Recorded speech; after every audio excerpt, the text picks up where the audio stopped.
حضرت ابراہیم علیہ السلام نے جس جانور کو ذبح کیا تھا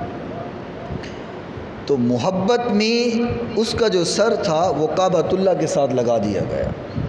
کعبۃ اللہ کی ایک دیوار کے ساتھ وہ سر کو لگا دیا گیا تھا تاکہ آنے والے لوگ جو ہیں اس سر کا دیدار کریں، زیارت کریں کہ کس جانور کو ابراہیم علیہ السلام نے ذبح کیا۔ جب یزید نے کعبۃ اللہ کے اندر آگ لگائی، کعبۃ اللہ کے غلاف کو جلایا،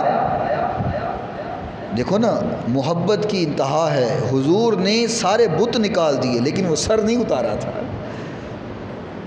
حضور نے سر نہیں اتارا تھا بلکہ فرمایا اس کے اوپر کپڑا ڈال دو، آپ نے وہ سر نہیں اتارا۔ صدیق اکبر کا دور آپ نے سر نہیں اتارا، عمر فاروق کا دور آپ نے اس سر کو نہیں اتارا، عثمان غنی کا دور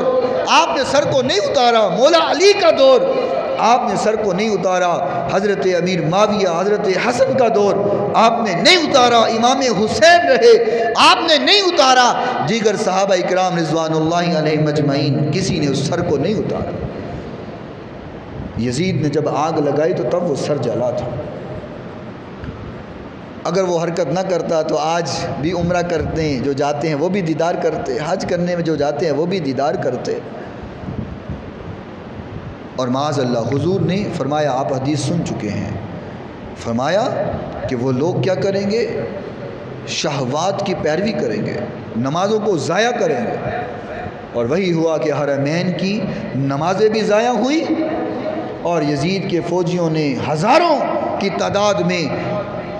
عورتوں کے ساتھ زنا کیا، ان کو حاملہ کیا، ان کے ساتھ زیادتی کی، قتل و غارت کی۔ میرے نبی کی بات وہ سچ ہو گئی کہ یہ وہی لونڈا ہے جو دین کے اندر بگاڑ پیدا کرے گا۔ اور حضرت زبیر بن بکار حضرت عبد الرحمن سے نقل کرتے ہیں، فرمایا حضور نے جو حدیثیں فرمائی ہیں یہ کسی اور کے بارے میں نہیں ہیں، یہ یزید ہی کے بارے میں حرکات ہے۔ اور یزید کے اندر یہ تو عام تھا، ایک تو شہوت پرست تھا، زنا اس کے اندر عام تھا، اور دوسرا نمازوں کی پرواہ نہیں ہے، کبھی پڑھ لی کبھی چھوڑ دی۔